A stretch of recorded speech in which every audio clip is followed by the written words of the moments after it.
I've got two modes with people, bite and avoid.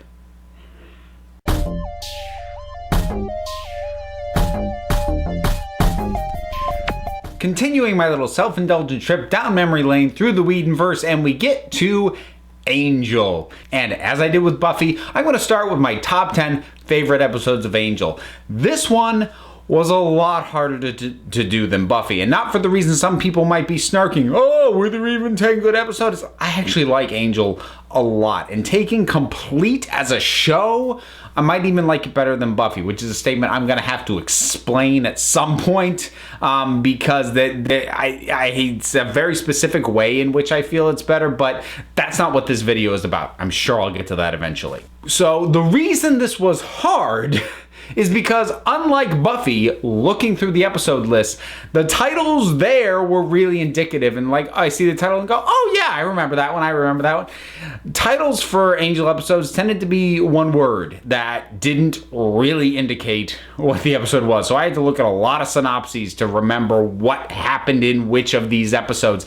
But beyond that, a lot of my favorite moments were payoffs to story arcs that happened over a number of episodes. Not to the point that you would call them like two-parters, but like things built up to a moment that I love, but then when I actually figure out where that happened, I realize the episode that moment happened in was okay, it's just that moment I love. So trying to come up with a top 10 episodes where I feel the product as a whole is a truly great thing, as opposed to just like a really killer moment that was a wonderful payoff to stuff that's been building, that was hard. This thing took me way more work than I thought it was going to, but I got it put together. So here we go with top 10 episodes of Angel, starting with number 10, Are You Now or Have You Ever Been? This, in a lot of ways, was where the show really started to come into its own. This is the episode from season 2 where we get the background on the hotel that becomes the new digs for Angel and his crew after the destruction of the very generic offices that they had in the first season. The first season has a lot of problems and not a ton of highlights, but this really became the marker of where we are improving this. We're not just going to do what we got away with doing last time. We're going to make this better. And the way that it digs into Angel's own past and the things that he was willing to do, even at the points where he had a soul by this point, he still was not really a good guy. And even when he tried to be, he found himself in a situation where it didn't work out well for him. You know, there's a reason that it took falling for Buffy to truly turn him into a hero. And we see this flashback in this history, and we get a sense of why he didn't have it in him to be that before. Because we see a time that it really bit him in the butt when he tried to connect with somebody. And there's a nice melancholy to it, and it seeds something that is such a recurring thing throughout the entire show, which is paying for your sins. I mean, this show is nothing if not a long string of characters paying for their sins, paying for their mistakes, whether it is even in excess of the original sin committed, but you made a mistake, you will pay for it. Eventually, no getting around that. And this episode feels like the real first firm start of that becoming such a recurring major element of this show, and it's a pretty good dang story besides. Number 9, Apocalypse Now-ish.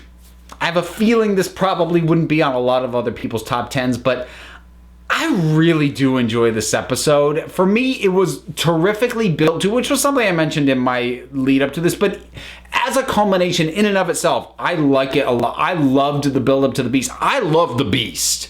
I think the Beast is a phenomenally designed and performed creature. You might think, well, he just kind of stands there and is intimidating. Yes, but successfully intimidating. There's plenty of monsters and plenty of shows, plenty of movies that are written and, you know, handled like, oh, he'll just stand there and be intimidating, but they're not. They're not an imposing enough force. They're not shot right. They don't look right. The performer doesn't have that presence to actually make them intimidating. The Beast is legitimately intimidating, and just the way that he arrives and they try and take him on and just, nope, just a world of I really like this performer. I wish he did more stuff. He was in The 13th Warrior, which is actually a movie I really like. And I should do a video on that sometime. It's a very underrated movie. Anyways, the build up to it, his arrival, and everything that goes on in this episode culminating in that, and just this feeling of we are so completely screwed,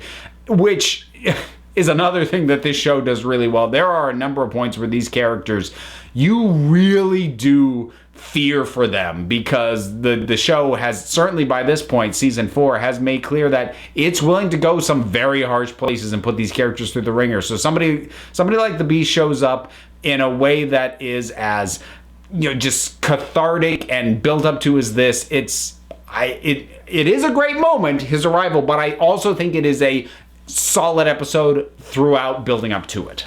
Number 8, Lullaby. So this is basically Darla's redemption story, because she got brought back to life as human, which was an interesting wrinkle, then tried to turn Angel. It didn't work, and she comes back pregnant, which is not supposed to happen. And that had led to all sorts of things, in the episodes leading up to this. Again, really good payoff to several episodes worth of buildup. But them trying to run away, them trying to escape Holtz, and trying to escape all these machinations and all these things and all these people who have these designs and plans for this child. And then Darla doing what I don't think any of us would have expected. Like, the most recent thing she said prior to this was, get this thing out of me. Like, she didn't care. She just didn't want to die. But the fact that it got to the point where she had a moment of clarity and she staked herself and she dissolves into dust, and there's a baby that's just left.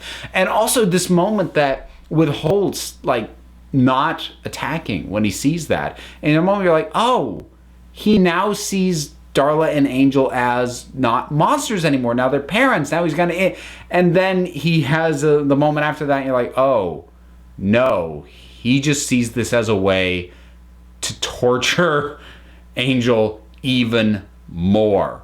And again, it's another one of those oh crap moments. So it just, this is good stuff. Number 7, Hero. This is the only episode from season 1 that's going to be on this list, so don't bother looking for any others. Although the one with Spike in that first season was pretty good, it wasn't quite good enough for this list. So this is the episode where we lose Doyle. And Doyle was one of the highlights of that first season, because he was a very engaging, very charismatic, very likable character. But he also was a coward. The reason he hooked up with Angel was because he wasn't gonna, do the work to work on these visions and, act on these things he was seeing. What? No. He needed Angel to do that. So to see him, after having had, about a half season worth of build-up, step up and willingly sacrifice himself for people that are like him, but have it even worse than he does, have been through worse stuff, are dealing with things that he can help. It'll cost him his life, but he can help. And it's the kind of thing that he's run away from every time up to that point. And it's the sort of thing that can be so cheesy if you do it wrong, but it's done well, it's done right, it's performed right, and you feel the weight of the loss. You feel the weight of his choice. And it's a really good exit for a character that was one of the early highlights of the show. Number 6, Sleep Tight.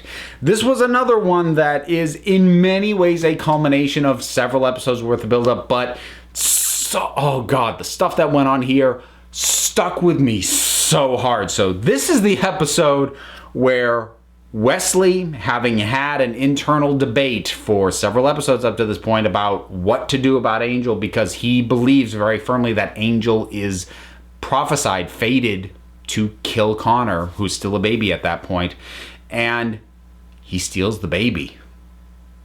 And makes this what is very clearly incredibly difficult decision, and he makes his choice and then pays for it. As I mentioned, that's a big thing with this show. He gets his throat cut. Connor gets taken by Holtz. And, we think, God, how can this possibly get any worse? And Holtz jumps through a portal to a hell dimension with a baby. Oh, wow. And I had wanted to try and justify this being a two-parter with the next episode because I love Angel over Wesley in his hospital room saying, Wesley, you know this is Angel, right? I'm not Angelus. You know that, right? And Wesley says yes. And then he tries to kill Wesley. But that episode was a case of I love that moment so much, but the rest of the episode is good, but not quite as good. Not as good as this one. At least I don't think it is. This one, seeing Wesley having to do that, seeing what it does to him, to the team, and then him almost getting killed when that happened to him. Man. Oh, so many gut punches in this one, but the best kind. Number 5. Waiting in the Wings, otherwise known as the ballet episode. And one of the more self-contained stories, the thing I have to keep bringing up a lot of times in these episodes is the stuff that built up prior to this. This is one of the more self-contained episodes that the show did after the first season. First season was a bit more self-contained stuff. This was a third season, yet was still fairly self-contained, and it just tells a really interesting story about obsession, control, being unable to let go. And we get Summer Glau, who is, kind of become a staple in Whedon projects, and she's really good in the part, and she can dance ballet. She sells that amazingly, but we get that and the connections between Angel and Cordelia and what it brings out of the characters, and some moments of levity as well. This is also one of the more fun episodes as the show continued to get darker and darker and darker as it went along. But even though there are moments of levity, there is a melancholy to the whole thing that just feels really right at the time that it happened. This was just really well conceived, well executed, brought great things out of the characters. This is good stuff. Number 4, You're Welcome. 100th episode of the show, and the episode which saw the return of Cordelia for a proper send-off for Charisma Carpenter. I tried to confirm exactly how certain we are about the details of why she left the show previously, because I know what the story is that happened. I have trouble confirming it, but regardless, her kind of closeout previously as a character, regardless of the reason, meta reason why Charisma Carpenter was taken out of the show as an actress, was not bad, but kind of unsatisfying.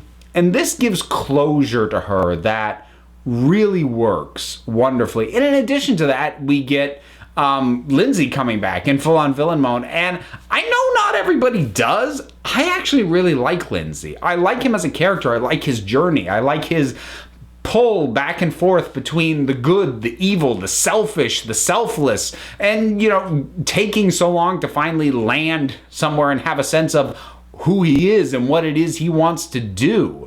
And so I enjoy him as a character. I like this confrontation. I love Cordelia in this. And like I said, it just feels like the proper closure we didn't get for her before. And it was a nice, sweet send-off. Number 3, A Hole in the World.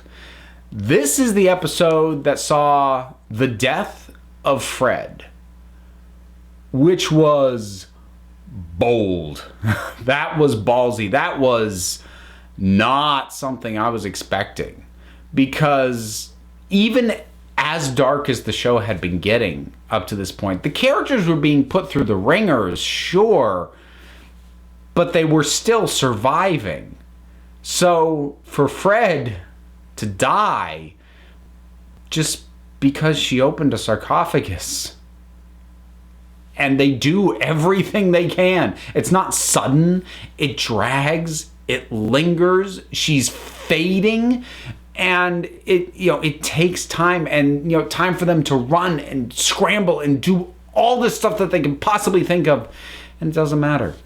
She still dies, and she dies in Wesley's arms, and then stands up as Illyria. Oh boy. Well, I mean, the stuff that came after that with Illyria is I love, but like, what guts to kill this character off. A character who was very likable, very enjoyable, had great chemistry with multiple characters. And sure, the actress stuck around, but she was playing somebody completely different with a completely different vibe to everybody else. And you still felt the loss, even though the actress was still there.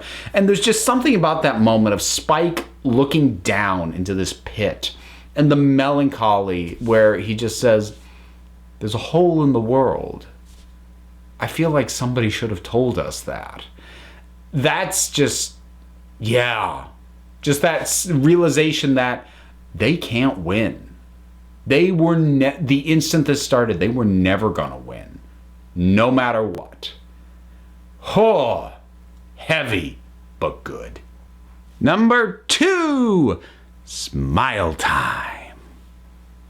Sorry, I had to. Couldn't help myself. But I mean, come on. Angel gets turned into a puppet, and Spike makes fun of him. But even as a puppet, he gets fangs, and he can tear somebody up like this. Oh my God. And the fact that this comes in season 5, which is such a heavy, such a dark season, this insanity, which is the best kind of insanity. Like, this, it's around the same level of Buffy and its musical episode, with just the fact that it is coming in a season that is actually pretty dark, pretty heavy, and this is so ridiculous, yet it sells it and makes it work, and it's so much fun on every possible level. I just love that image of Angel as a puppet going down this corridor with a sword. Oh my God. I could just play that on a loop for about an hour and just watch that moment. It would still be great, but it's great even beyond that. Just the insanity of it, and just the enthusiasm that everybody threw themselves at with this crazy idea that is just, yes, so much yes. And I have a suspicion that woman is probably a lot of people's favorite episode of the show. And as much as I love it, it doesn't take my top spot. As hard as it was to put this list together, and as hard as it was to figure out a ranking for a lot of it, I knew when I started what my number 1 was going to be. I knew without question. Other entries, they moved, shifted around. I knew this one, no doubt. Number 1 episode of Angel, for me, Not Fade Away. The final episode of the show, period. And as far as I am concerned, it is a perfect ending for this show. And yes, I say that knowing that they didn't plan for it to be the ending, that they were expecting to get another season. It was a highly rated show. The cancellation came as a massive surprise to the fans and to the creators of the show. And I know that they continued the story in comic books. I read some of them. I didn't like them very much. To me, the show ends here. And it should.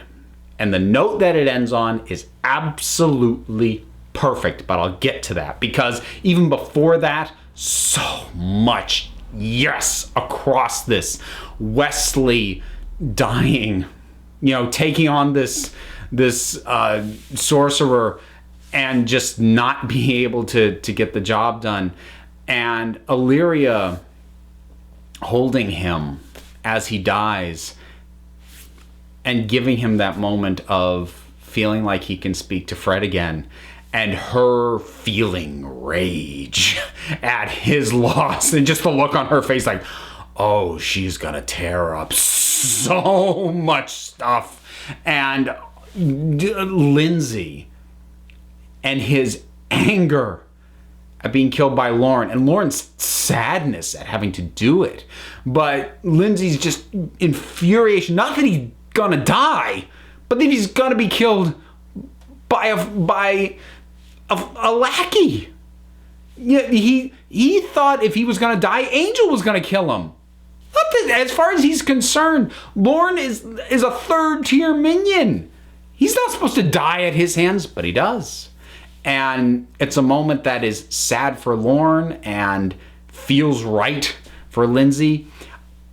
His life did not turn out the way he thought it was going to. Even when he was so certain of what he was doing, nope, you do not get the ending that you think you're going to get.